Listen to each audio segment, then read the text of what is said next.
Well, hi everyone. I've just pushed a button. I'm Rand Hoppe, the collections manager at the Hoboken Historical Museum. And I forget who I am. No, I'm Bob Foster, director person at the Hoboken Historical Museum, and we are live from the museum. We are, and we're really looking forward to going through the next 45 minutes of showtime and then some 15 minutes of chat. And again, we are the Hoboken Historical Museum, and it's every object tells a story.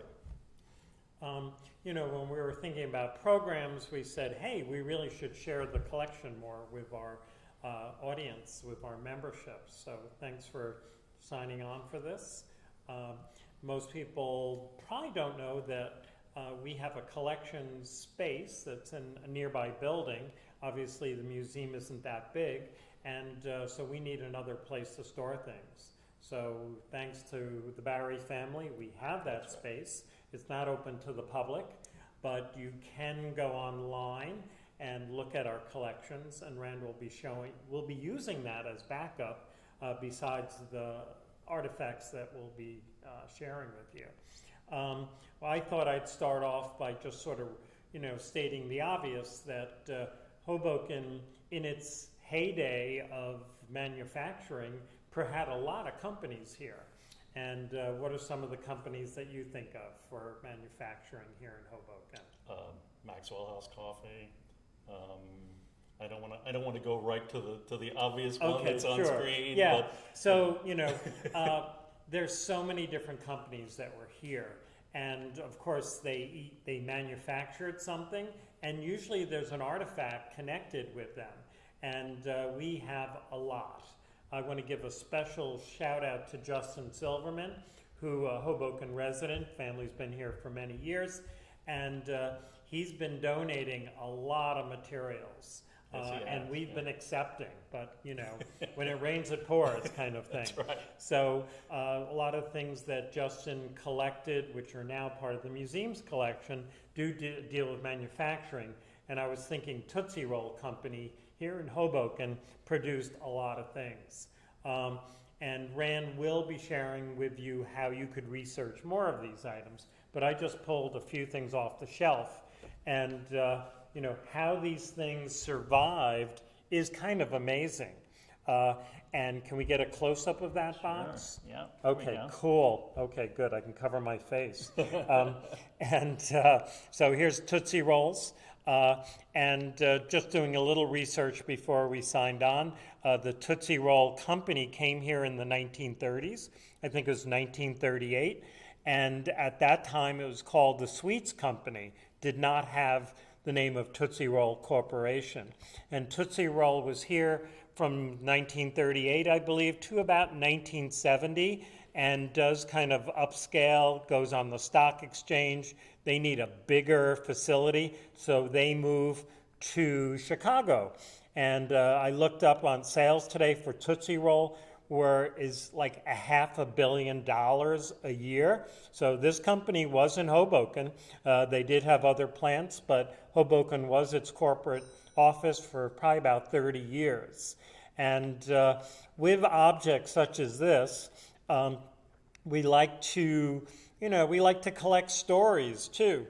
And we're lucky to have collected a lot of these stories in our chapbook series, which as members you probably know about. And I can remember talking to Tom Oliveri, deceased, but one of our favorite people here in Hoboken, and his voice does live on a bit with the chapbooks. And he talks about going after school in the 1950s and all the kids going over to the factory, which I believe was located around 15th and 16th and Willow. And they would go after school, and they had family members who worked at the plant, and they would go to the fire escape in the back, and their parents or uncles, aunts would throw down fresh, hot Tootsie Roll slugs before they got, cut up and wrapped. And I can sort of smell the Tootsie Roll when I hear that type of story. So again, these boxes are very delicate. I'm trying to handle them very carefully. These are other promotion items they created. And of course, it might be a little hard for you to read, but generally it's going to say the Sweets Company of America, and it'll say Hoboken, New Jersey. Can I take that close? I think you can see it. There you go. Right? Yep. Okay. So, what do you collect? I mean, we would not obviously collect Tootsie Roll items today. For us to collect it, it's got to say Hoboken, New Jersey. This is another item, and I can't believe they also, where are we? Hoboken, New Jersey. There it is. Okay, and this is actually, some artifacts are rarer than others, but we actually keep this on the couch in our Sinatra lounge. And, it's not a one-of-a-kind item, but people really enjoy it. And when they see the Hoboken, New Jersey, if they're sitting on that couch viewing a video and they're there with their children, it's just great to hear them laugh. And that's how they learn that Tootsie Roll is here in Hoboken. Another item here. Okay. And again, it's got to say Hoboken somewhere. There it is. There, does it say it? Yep. I'm not wearing my glasses here. Yep. You got, okay, Yep, that's yep. very cool. Yep. Okay, so we thank Justin for these donations. I did want to add where the name Tootsie came from. As I remember, Tootsie was the name of the owner's daughter, and his name was Hirschfield, and he decided to sort of personalize it with his daughter's name, and that's kind of a nice little story there. One thing that's kind of interesting is that we've been open now for about a week, okay, and before that we closed I think March 14th or 15th. And in this idea of collecting, I've gotten so many phone calls about people who want to donate things. Oh, wow. And people, have been stuck home, Yep. and ultimately they're cleaning the basement. Doing the purge. And if the basement hasn't flooded, and, they have things. So once we get the go-ahead, we have some good new items for our collections, great. which I haven't really told you about. All right. I don't have them yet. Most of them are small, but not Okay. all. But collecting is one of the things that when you work with a museum, it really gets the blood going. Yeah. There's a lot of work that goes into fundraising. Yep. We're in the middle of our mid-year appeal fundraising drive. But one of the things that really gets you excited is new stuff. It's true. Right. So we had a trivia night Saturday night just Okay. a few days ago. I slept through it. I'm so sorry. No, that's I okay. never got to even see it. I was like, I dozed off. The thing, one of the questions was, what was Frank Sinatra's favorite candy? Okay. So, Okay. And it was indeed a Tootsie Roll. It was. I thought I would have answered jelly beans. But okay. that was Okay. fun. That Okay. Tootsie Roll Sure. was part How of that. did you as well. authenticate that I did story? not. It was part of the research done by some of our associates. Right, by here. Barbara Ruthman and Donna Trulio, Yeah, who are that's right. loyal volunteers. A lot of people help make the museum work, They and do. we are lucky to be here in Hoboken, We are. and we are open. So come visit, come visit. True. You know what? One of the fun things about what we've got going on here is if you look at our website, you can actually go over to our collections area and go to online collections and do a search. This is important stuff. So, this makes the museum like 10 times bigger than it does. is. And you can put in Tootsie Roll and let's see what happens. I hope this works. No, me too. Come on, waiting, come on. So Whoa. here's a whole bunch of items that we have related to Tootsie Rolls. So it tells you, what do you got? You got 5 pages Yeah. of items, Yep. and there's probably 10 records on a page. Yep. So it Yep. says 85 records. That's pretty Yeah. cool. So that's just the kind And of thing that you then can those do. thumbnails come up. Right, that's right. You Right. can you can go to let's just like pick this one here. Here's the actual item for the wrapper that's part of our collection, and you can click on it and kind of zoom in and look at a detail of the item as well. And it's just we just wanted to get a little bit of that in so that you guys Sure. And got- obviously this is free. Anyone yeah. could sign in at home. That's right. A lot of time goes into this. Yeah. And there's a lot of history with it. We won't have necessarily a record of where you live. That's what everyone wants. That's right, This we is do. more Yeah. artifact-based. Yeah. And again, we encourage people to donate to the museum, both dollars and artifacts. That's right. Speaking of dollars, we are in the midst of our mid-year appeal. That's So right. If I could, I'll just take a moment and we'll How would they do that? head over to well. There's two ways of doing it. You can go to our website and Right. click on donate, Sure. and that'll take you to a page Right. that'll help you do it. It's pretty simple. But we have a really another really simple way to do it is to actually use your smartphone and text the word spring goal to 44321.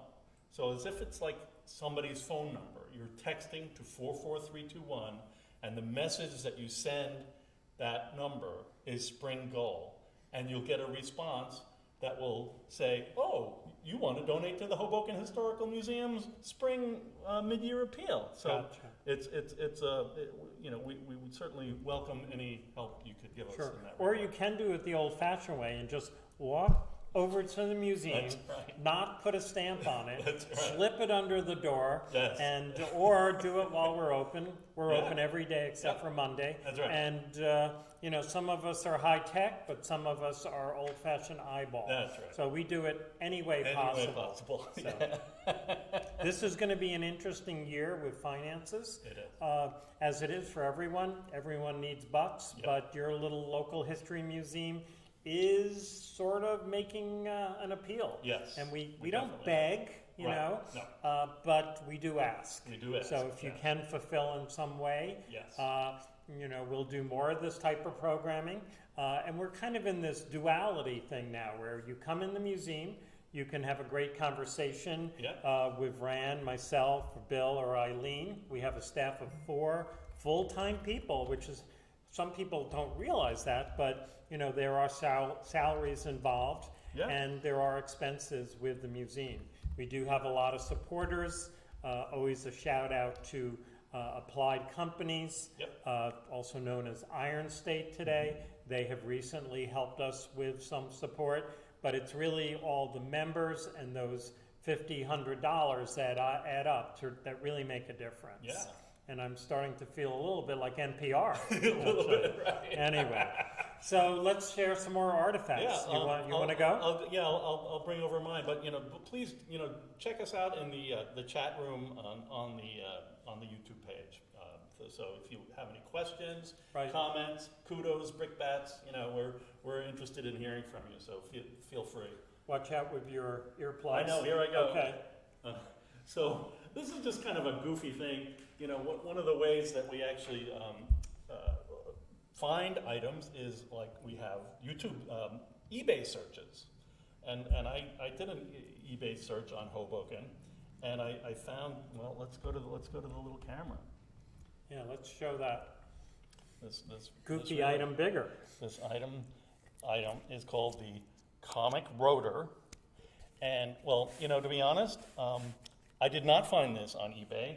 What I found on eBay was this advertisement for the Comic Rotor that has Hoboken, New Jersey on it, 66 Hudson Street. So, people sell ads on eBay all the time. This is from Playthings magazine, which is a toy industry magazine. And I just thought, I actually am a big fan of comic books and cartoons, so this really kind of captured my interest. So, we have a budget for collections, so I spent the $4 or whatever it was to get this on the museum's behalf.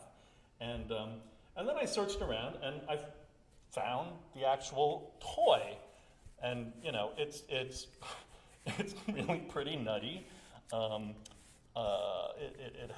It's so you can make different faces of with this person. What kind of shirt is he wearing, and what kind of pants does he have on, and what kind of shoes. So it's supposedly 192 different images, but what's this all about? It's really not that.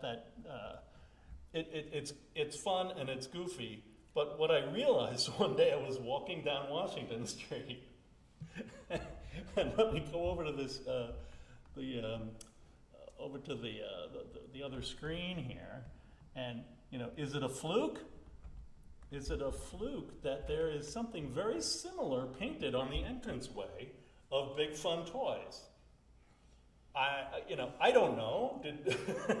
It's the same kind of like clown head, shoes, etc. On Big Fun Toys.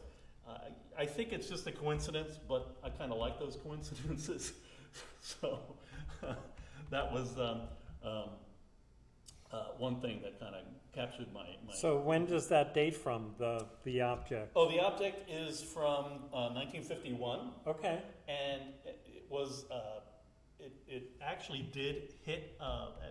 It had a moment of success in the business, in the toy business. Like it was a fad for a moment. Oh, I dove deep into the world of this. Only you would do this. That's what I do. Yes, right. I went very deep. I found out who invented it, who came from a family of very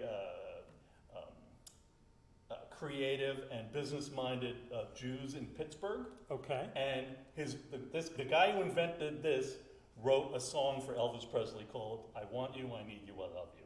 So, this is the kind of rabbit hole kind of stuff that you dive into. So this is definitely every object tells a story. It's definitely every object takes you down a rabbit hole. Down the internet rabbit hole. Okay. But I really got a kick out of it, and just because I put the word Hoboken in, and it came up on 66 Hudson Street, which What's there now? What's there now, folks?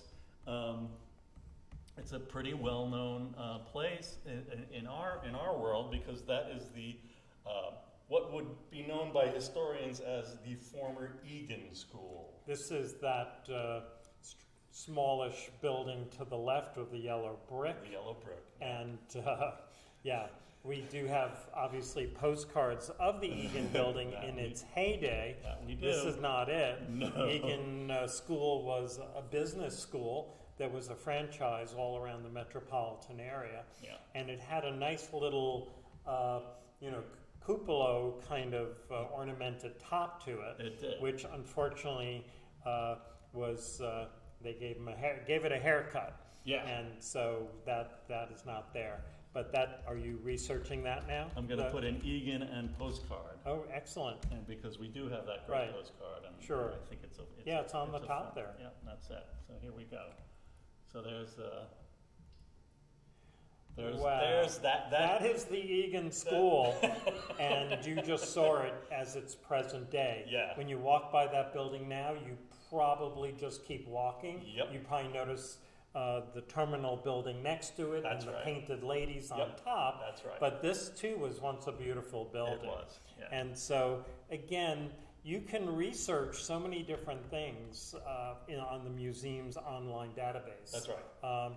It's something that we should really be proud of. I'll just give a shout out to David Webster, who is Definitely. our first collections manager, who set this up and sort of saw the wisdom of using the system Yep. past perfect. Yep. Is that right? That's right. And we pay for that service. That service costs money. It's one of the reasons we do need funds. Correct. And the more things we post online, the more of an expense it is, because it is by data space, shall That's we right. say. That's right. And what do we say? How many items Oh my are gosh. listed? 10,000? I think it's more. More? Yeah. Okay. I don't know. I tell people 50,000. 50,000. I know they're not going to count, but I'll have to look at the bill next time, because they kind of evaluate it that way. Well, so many. I think it's that we're parsing the difference between objects and how many images that we've had. True. I think we have True. lots Okay. of images. Okay. Yeah. Sure. Yeah. We have 50,000 something, That's right. or We've got 10,000 it's a lot. objects. Tens of thousands Right. of things. And if you open the door up to the collection space, you go, there are 50,000 That's items right. here plus. Yeah. So anyway. All right. And so I'm going to pull something Yeah. behind me. I just have to leave the camera a second. Yeah, I'll move the Tootsie Rolls out of the way. Sure. Here. Okay. So, we are a local history museum. So today I decided to sort of feature collections. Wow. Okay, I'm going to pull that. Let's see, can we move the microphone there? And I got that. And this is our first kind of, my first experience doing this in the museum. Yeah. And so I'll hold it up for a moment or two. Because it's heavy. And, this is, I guess you would say, a company plaque from Newman Leathers. You all know Newman Leathers, the building that you see on Observer Highway as you enter Hoboken to the south. The address is 300 Observer Highway, and it does have entrances on the other side of the building through the parking lot on Newark Street, but I know the address is 300 Observer Highway. Now, since 1863, so Newman Leather is no longer in business. It is the home to a lot of small shops there might be some light manufacturing there, carpentry, cabinets, but for the most part it's known as a space for artists and musicians. And Rand has pulled up an image of it today. And in the day, we're looking towards the river. We are looking towards the east, and you can see the Erie Lackawanna train tower in the background. Right. And that is pretty much the building. The original building was built in the 1860s, and I'm going to tell you, there aren't that many buildings standing in Hoboken from the 1860s. Sure. A lot of those buildings would have been wood frame and have long, gone, but this was built to last, and luckily it's still here. I know there are various plans to develop it, but yet continue with the structure that you see now. And there's space to do both. In the day, this was a major employer of Hoboken, and they worked with many different hides, shall we say. And of course, this gets into the tannery business, which was a messy business. We have photo albums from Newman Leather, but this plaque is kind of a, shall we say, a showpiece. And it does sort of, I'm going to try to get a little closer. What do I do? We're going to hit the camera there. Yeah, you can see, they actually dealt with all of the animals. So, of course, we feel bad for the seals and the ostriches, but this was pretty common tannery of unique hides. I believe Newman Leather got its start right around the Civil War. They say 1863, but I believe the business really took off when they were making saddles for the North, shall we say. They probably sold to the Confederates too, played both sides, but this company was, gradually phased out, shall we say. A lot of tannery businesses moved to other parts of the world for good reasons. Environmental controls made it harder to do tanning because of the incredible chemicals used and also the danger involved for workers. Right. And do you have the picture up of what we're seeing on the other monitor here? Let me show you. So that's a beautiful shot. It is. And very few people realize that the elevated trolley system went right down Observer Highway. For many years, I had always heard about this elevated trolley system. I always assumed it was on the other side of the street because of all the parking that's there and the space between New Jersey Transit. But when I see a photo like this, I'm sort of high. I mean, one, because it's a nice, sharp photo. It's a great photo. I can hear the trolley bell. I can, actually the sky's pretty clear here, but, I expect my nose to be burning slightly from the tannery chemicals in the air. And it actually just makes me realize, like I have a lot to learn. I've gotten incredible knowledge here in Hoboken, living here since the early 1980s, and that knowledge comes from talking to people. But when I see a picture like this and learn where the trolley tracks really were, I just love this. And this was part of an extensive trolley system that went all throughout Hudson County. That's right. And we actually, when you come to the museum to visit, you can watch a film which shows the last day of the trolley, which I believe is, a date in 1947. Right. And just a side thing, I've been saying Observer Highway, but in the day, this street was known as Ferry Street. Right. And do you know why it's called Observer Highway? I do. It's sort of please share. It was named in honor of an anniversary of the Hudson Observer newspaper. That's correct. Yeah. Which had offices right behind City Hall. Yeah, the building's still there. The building is still there. It was rehabbed and is owned by Applied. Mm-hmm. And then the newspaper goes out of business, and they're stuck with... And now we still have that name. We still have Observer Highway, and I know there's been various moves to sort of change the name to maybe back to Ferry Street, or something else, right. Sort of a gateway to Hoboken kind of feel. Right. Right. But of course, anyone who lives on Observer Highway, when they hear about this, goes... blitzo, because I got to change my license, Right. I have to change my bank account, passport. What I've heard was they wanted to go to Observer Boulevard even. I'm not sure. I periodically we get phone calls like, Right. if someone has an idea to That's do right. something, Yeah. and then I give a little backstory, and they go, "Oh, okay, thanks a lot," and they hang up quick, and nothing is easy as it seems. But mentioning when people donate something, we always like to find out if there's an interesting story connected with Right. that artifact. And we also like to get a group of artifacts. Yeah. So when you purchase something on eBay, and it's just like a lone item, which we've been known to do, it's a little different than when someone comes in, gives a story, has handwritten letters, pictures of their grandfather who worked at Newman Leather, and it becomes a group donation. Yeah. So we always try to do that Yeah. way. And if someone says, I'll send it in the mail, if they live nearby, we really like to, learn more about it. That's right. And if we have time, turn on the tape recorder and put it all together at some point. And really, collections, it couldn't be the most important part of what a museum does. It is the keystone of a museum, because that's what you usually rely on when you put an exhibit. A lot of people say you should do an exhibit on this or that, but if we don't have anything to back it up, it's like, okay, nice idea, and we move on. Yeah.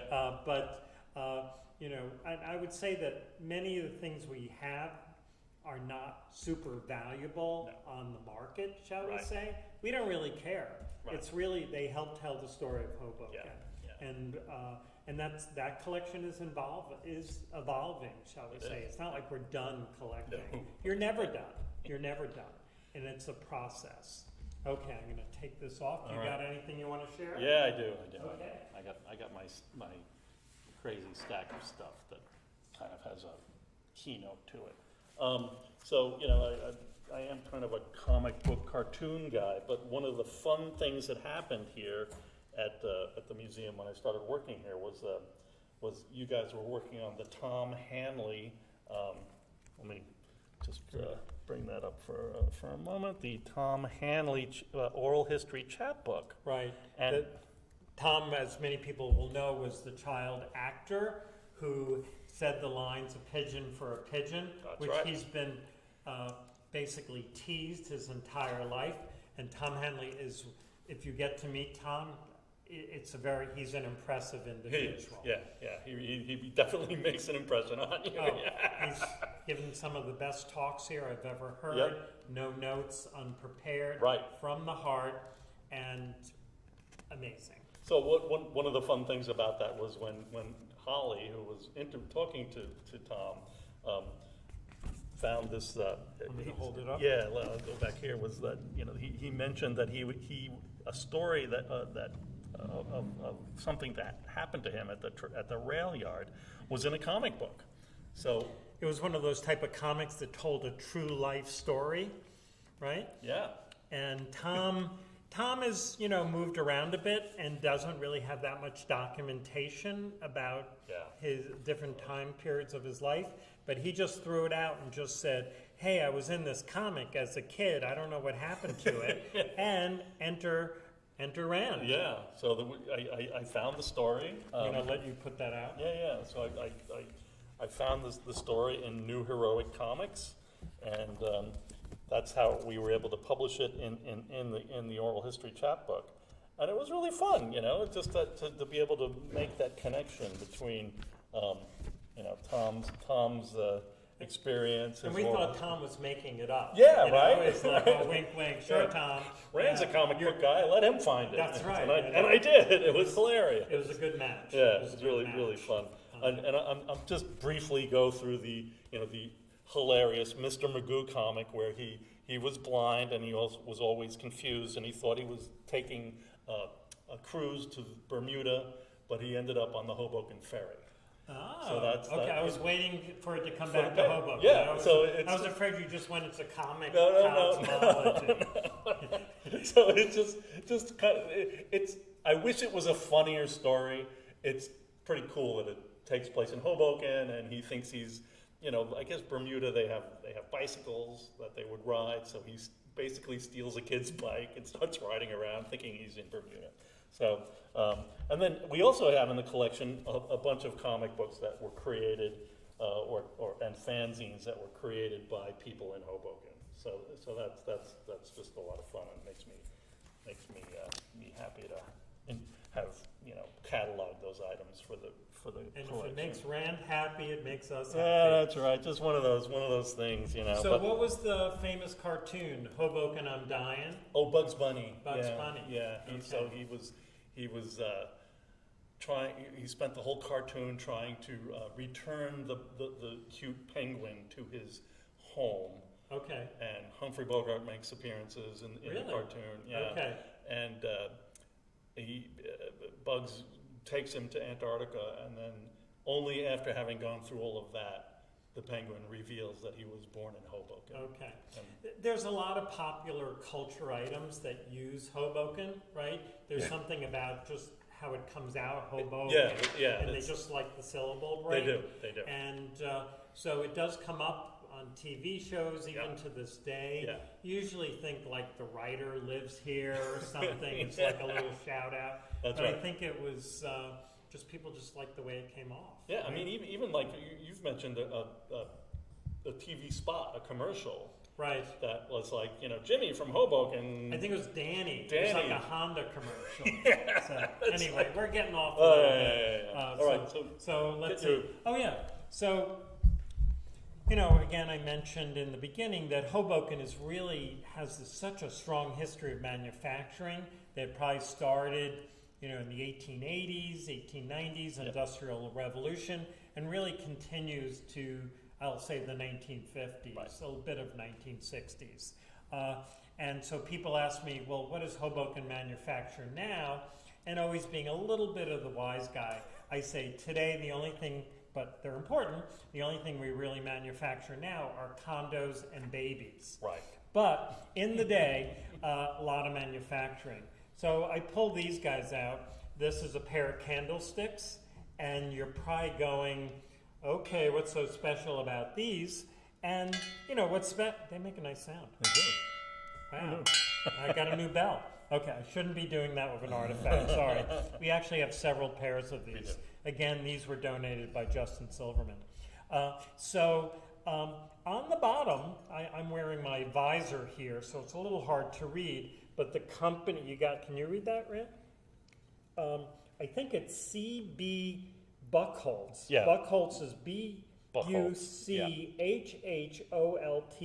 Yeah, compliments. Hoboken. Yeah. And it actually says compliments. Yeah. So, and it has a date. I think it's February 11th. Yeah. And so there was this foundry in town, kind of an interesting foundry. I believe if we looked them up in collections, I believe it. No, you don't have to do it. Okay. It was on Adams Street between Newark and First. Oh. Prove me wrong. And there was a foundry. They did castings, an old wax method where you would make a sand mold. And these are kind of interesting because they are cast, but they're meant to look like they are hand hammered, which they are not. Oh, wow. So the hand hammering, surfacing is actually cast. And periodically you'll see these. They're not super valuable. These look like they may have been cleaned up a little bit. Normally when an artifact comes our way, we wouldn't clean them up, Right. but they do look pretty nice. And these were many times made for, shall we say, like a dinner. Like this was a stock item. They're not one of a kind, but then they engraved on the bottom. I don't think I'll be able to show that, but they were engraved or incised into the metal the name of the company and the date. Okay, Yeah. and they did lots of different art type foundry work, which you wouldn't really think this would be an item here in Hoboken. Right, I'm just 73 gonna- atoms. Yeah, okay. And I thought I had another item. I must not have pulled it. Oh, There's a little, almost like a little animal that was Oh, you used did for. have that. I did have it, but got to keep track of these artifacts. Oh, man. Blame it on me. I am good at finding artifacts, but I'm really bad at keeping track of them. That's Rand's job. Yeah. So anyway, but you may come across that name. And then what's so cool about the collection site is that, many times a family is researching their family history, and because Past Perfect is connected with what? Google search? Yeah. So that when someone put the name in Buckholz, the name of this foundry, and they lived in Australia, Right. that it would come up, and they would be freaking out Yeah. that this object was in the museum's collection, and they may have lost a connection with that part of the family. Right. So we do, artifacts are actually part of genealogy. Yeah. And sometimes someone will call, like this, I remember this family from Italy. There was this picture that we had on, and I can't remember, it was like a group shot, and we had put in the names of the people. This guy from Italy emailed us that we had the names wrong. Like, it was really the third from the left, not the third from the right. And then we go, okay, right, thanks a lot. Yep. And I'm not sure if we even corrected it. And then a couple of months later, other relatives of that family came in to sort of see the photo. They were wanted from to see Brazil, it. They right? were from Brazil, but they have an Italian Italians, background. yeah. And a lot of Italians did immigrate through Yeah. Brazil It was for like work. musicians. It was a musician band. I can't remember, but it was, Yeah. and they didn't, I don't speak Italian, and their English wasn't that good. So I hope I got it right, who was third from left and right, Right. and so on. Right. So, we love artifacts. We Yeah. love collections. Yeah, we do. So how are we doing on time? Oh, I think we're doing pretty well. Okay. Yeah. So, Okay. just a... And do you want to take us, I know a lot of our collection is paper. Paper, yes, Ephemera paper is sort of ephemera. a lot of people don't even know that term ephemera, Yeah. but collectors do. Yep. So what do we got? Well, we have a letterhead from the Reed Manufacturing Company. They are agricultural chemists. They apparently sold herbicides. But this was something, actually, even before I worked here, I bought this on eBay and donated it to the museum. So, that was just part of the fun, because it's like, I really wanted to have this darn thing, but then after a while, it's like, well, why do I want this thing? The museum should have it. But like, what was really fun about it was this incredible etching. And so I know there's a reflection going on Right, it's there. a little hard to read, Yeah. but very often letterhead in the day Yeah. were done with steel engraving, Yep, right? yep. And so they are beautiful. Yeah. It's almost like the same type of clarity you would have on a dollar bill. Yeah, exactly. And That's They right. just blow up beautifully. Yeah, And so- many times we'll use letterhead to, we'll reproduce it and share it with other people. That's right. Yeah. So the fun thing is also that we get to do in a way is to find the building, and there it is. So the building is still there. You end up counting windows. and Right. making sure there's a set of, 5 sets of 3, and, so that is actually, that's the building of that from the letterhead. Right. And just get a kick out of that. It's fun. It's fun. It's really... Hoboken has done a pretty good job of rehabbing historic structures, meaning buildings over 50 years. We've lost a lot, but a lot is still here. Yeah. And many times, you always want to see how the building looked when it was built. So in some cases, it comes down to letterhead. Yeah, that's a lot of the industrial buildings in particular were not photographed or not in a postcard, unless you had access to the company files, which we actually do have for Newman Leather, and we have great shots of that when it was built. But like the company you're just talking about, that might be the only visual that exists until someone walks through the door and says, hey, that was my family's business. Do you want to do this? I think of the Schmalz Bakery, which is on Clinton Street, that's undergoing a rehab. And the family contacted us years ago. And we actually have other members who are relatives of that family. And we have pretty good records of how that building looked. And now it's being rehabbed for, luxury condominiums, which is predictable. But a group of, Hoboken citizens, some of them members of the museum, worked really hard to maintain some of that building. And again, those pictures in our collection will probably be used in some way to recognize the conversion of that building. They may be pictures in a lobby, they may be used in a brochure, but at least they're, Hoboken can be proud. We have a very strong Hoboken Preservation Commission, which is a city agency, that's not us, but they work very hard to save at least the facades of older buildings, and we can be thankful for them. And we work in tandem with them when they need a visual archive or a history of some of these things, of these buildings. So again, collections being so important to the museum. And should I pull something? Yeah, what do you got over there? Yes. So, as I said, the museum's collection is not a super valuable collection, although we do have a few items that, do have a monetary value. But this, when I said paper ephemera, here is a paper bag that was used for electioneering purposes, and it happens to be for Vincent Wassman.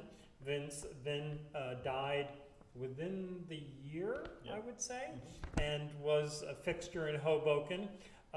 Everyone knew Vinny, and his dog, who I'm forgetting. Dove? What is it? Dove? No, there've been a few dogs, but the last dog was sort of like Smokey. I'm so sorry, I can't remember his dog. But anyway, Vinny would be seen all over town. Vinny was a veteran of World War II, and also a veteran of the Korean War. He did both campaigns, which is kind of amazing. And Vinny raised a large family and was involved in politics, never made it into office. But I just have this great image of, someone handing out these paper bags. I guess now it would be a tote bag. Okay, but in the day, a paper bag. And we do have a fairly large political collection, which would be buttons and pens and banners.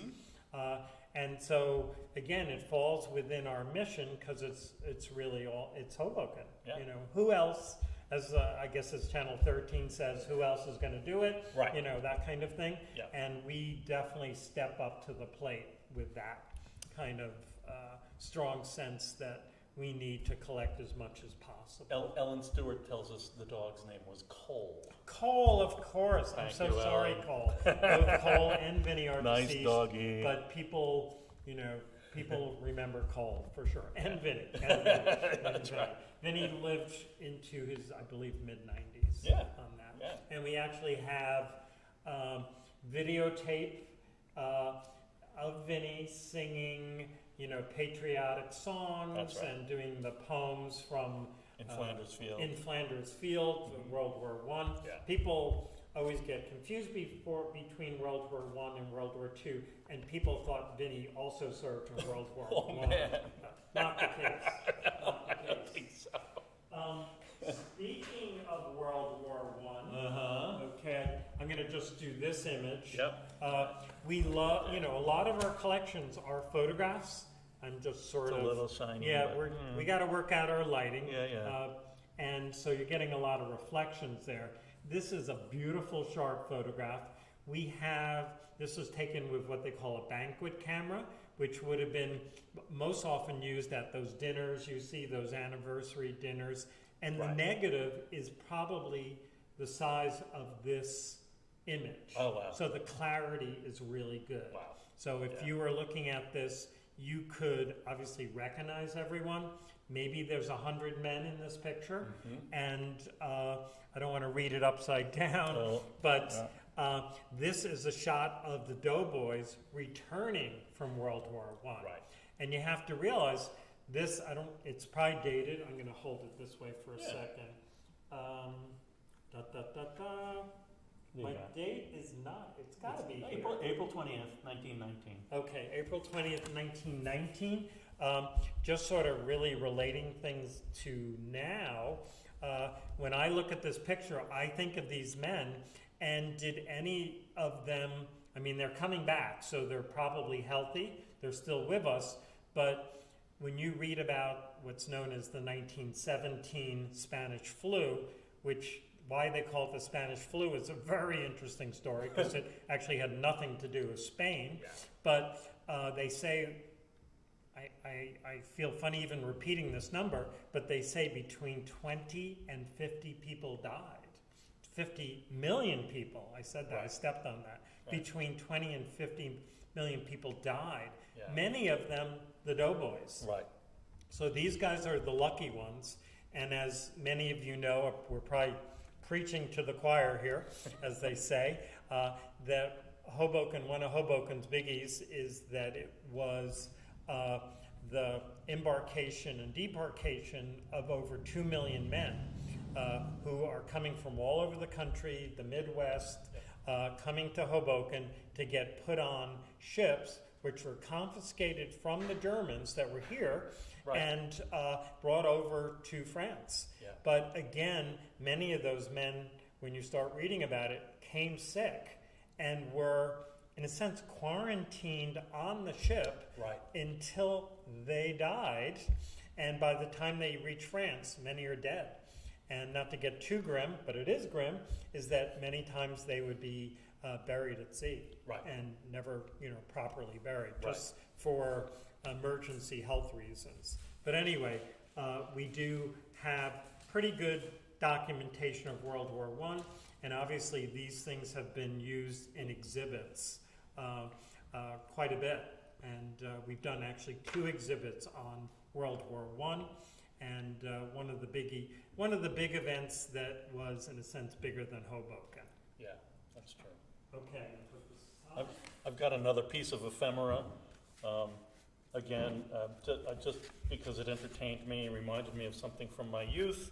It is a brochure. Let me go to the little camera.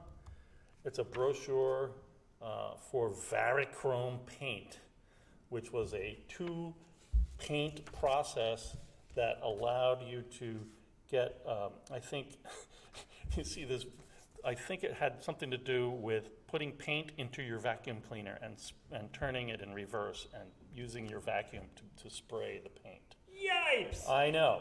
And this was a company, Varichrome. It was part of, I think it was, I hope I'm pronouncing this correctly, Breinig Brothers, which was a paint company that was across the street from Coifel and Esser, down on 2nd and Adams. And I just got a kick out of it. Again, it's one of those things. It has the word Hoboken on it, so we like to have it. So don't try this at home with your expensive vacuum. No, it's not a thing anymore. Okay. But it's the parking lot across from the K&E, diagonally across from St. Francis. That's where the paint factory was. Gotcha. So, we're getting close to being out of time. Okay. So can I do one more do item? one more. Yep. Okay. Oh yeah. I brought it over here, so I feel I should. Yeah. So, again, a big shout out, thanks to Justin Silverman for all his donations. And if there's one company that we get more phone calls about than any other company, is a furniture manufacturing here in Hoboken called Ferguson, sometimes known as Ferguson Manufacturing, sometimes Ferguson Brothers. Right. And I didn't really check their history before we went on. My sense is they came to Hoboken in the 1870s, 1880s, an Irish family, and their address, for lack of a better address, is around 720 Monroe. Right. And in fact, that building is still with us. It's been rehabbed, and very much on the west side of town. And there are actually a series of buildings for Ferguson. Mm-hmm. One of them was a wood structure that burnt down in this mega fire in the 1980s. And that had been, Ferguson had left by that point, and it was owned by Levalor, the blind company. Yeah. And Levalor, definitely lost their building in that fire. Yes. That fire burned for like 3 days, took out like 80 cars in the parking lot. It was... It made the national news. My grandmother in Florida called me in Hoboken. Right. Yes, Make sure Hoboken's small, so when there's a water main break or a fire, everyone calls and just thinks you went up in flames or drowned in a water line break. So anyway, this furniture, they manufactured a lot of stuff. They did. We do have their catalogs, and this is typical of their work, probably from the 1940s. Yeah. And it was good quality furniture. It's better than IKEA of the day, shall we say. But what's kind of nice is that their work is cataloged, so we can generally look up things from a certain period. And this drawer kind of slides out. This is a cigar stand. And I'm going to just try to show you the label. All right, hang on. How do we do this? Here we go. And I'm bringing it closer. Yeah, okay. Is that it? Yep. Okay. Keep going. So, okay. This one, I'm turned. I'm a little spacey with my mask. But this one says, it does say Hoboken, New Jersey. I think you can make that. Yeah. This is a little different. Usually it's like a decal that you see on most things, like gold.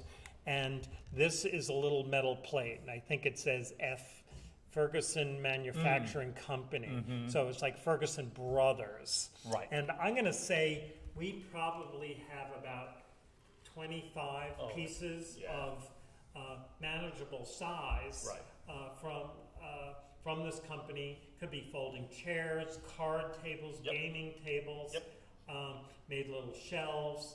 And it's not especially valuable. Nope. It's actually not my personal taste. Right. And I always, when I see all the Ferguson stuff in the corner, I go, ugh. Yeah. So happens my grandmother had a lot of this stuff growing up. Mm-hmm. And I didn't know it was Ferguson. I didn't know Hoboken existed. Right. It's before my Hoboken time. But it's come, a lot has come our way. Yeah. Again, not especially valuable, and people are always calling for, what's it worth and things like that. Yes, and we generally, our role is to educate, but we're not like an eBay appraiser. No, we're not. So we usually say go to eBay and see what it's worth and do that. Yeah. And your best part would be just to enjoy it Yes. and not really think of the resale value. That's right. On there. But Ferguson, the building still exists. Yeah. Basically, it's 720 Monroe. Yeah. That's the concrete structure that did not burn down. Right. So on there. Yeah. So, and in the day, what you realize with all this manufacturing, New York was not really the epicenter for Hoboken. Now we talk about Hoboken as bedroom community. People sleep here, but they go to New York. They haven't been going to New York for the last 3 months. Right. Maybe this will start a rebirth of manufacturing in Hoboken, possible. or working in Hoboken. That's something good that could come out of it. Yeah. But in the day, you realize that you lived in Hoboken and you walked to work. Yep. You actually didn't need a car. Right. You took the trolley that you saw run by Observer Highway. Yep. Later, you took a bus. And so artifacts tied to sort of helping tell the story about a way of life is possible Yeah, on yeah, there. that's true. So, Yeah. okay. And it looks like we are 5 minutes away, so Okay. if anybody has any questions. Yeah, or, how does that work? well, Someone's there's got to a- be out there, There's, right? Okay. it says there's 17 people. Okay. Can we talk to them? Well, Can we- there's a chat. Okay. There's text chat. Sure. So, but Okay. they're saying nice things and they're Okay, enjoying is it, Barbara so. Gross there? Do we I don't know. Barbara, are you there? Can you type in the chat? Barbara dropped off an artifact, paper artifact today. Uh-huh, Yeah. nice. Yeah, that's great.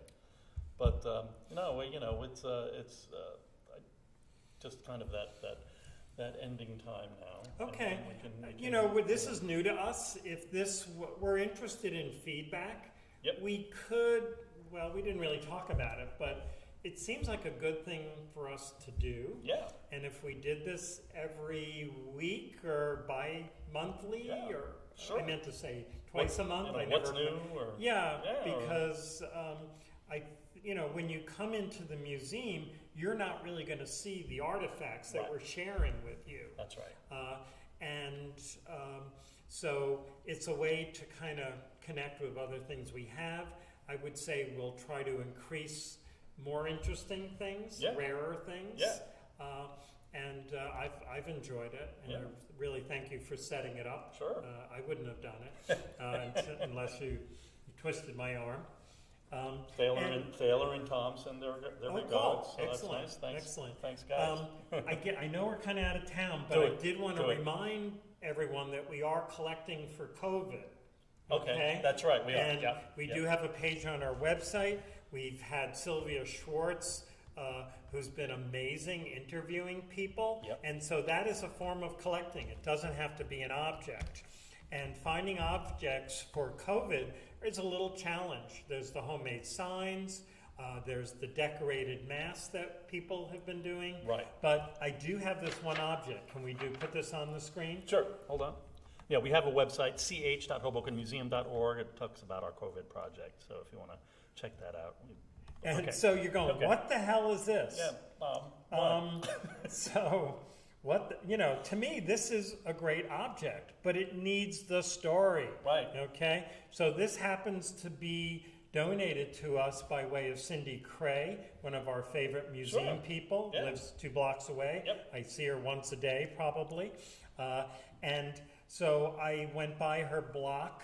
Sylvia Schwartz also lives on that block. A lot of museum members do. Mm-hmm. And at 7 o'clock, Cindy came out of her apartment with her kitchen pot and this distinctive spoon. And so this spoon has been retired for obvious reasons. It's broken away. No spoon But I fashion. have pictures of Cindy beating this very spoon against one of her pots. She says she will also donate the pot. Perfect. And so they go together, and then there'll be a little interview of Cindy, Right. and we have pictures of her using it. Perfect. So I believe the hitting of the pans, I don't even know if there's a term for it, at 7 o'clock. It became a tradition. Yeah. Came by way of Spain or Italy. Yeah. Probably had a little more participation there than here from the YouTube videos. But the 1200 block of Bloomfield has been really tight and have done a great job Yeah. promoting the 7 o'clock moment. Right. Anyway, For so the thank front you, line. Cindy. Yeah. And we will do a nice little tag with this. That's right. And Cindy will, personalize it with some comments. Excellent. So it just looks like a broken spoon that you'd probably throw away, but 100 years from now, this could be a distinctive artifact. Correct. Yep. That's right. Okay. All right. Cool. So, I guess we're saying farewell. It's 7:59. We've done it. Okay. Our hour-long adventure. Sure, We it are went ha- fast. It did. I'll just bring back the point that we are having our mid-year appeal. So if you're inclined at all to help us with meet some of our financial goals, you can text Spring Goal to 44321, or just go Say it slower. text Spring Goal to 4431 on your cell phone. That is big typeface. Okay, I got it. And then go go to our website and click on the spring fundraiser or donate today button. And that would be a great help. And we will be doing more of these. And thank you so much. We gotta lose some weight right here. We gotta raise our table. We gotta raise the table Okay, a little bit. okay, cool. Okay. Okay. Thanks a lot, folks. Okay. Really appreciate it. Bye. Big Bye. shout out to Joan Foster, my mom. Nice. Please donate. I know you can do it. Okay. Okay. All right.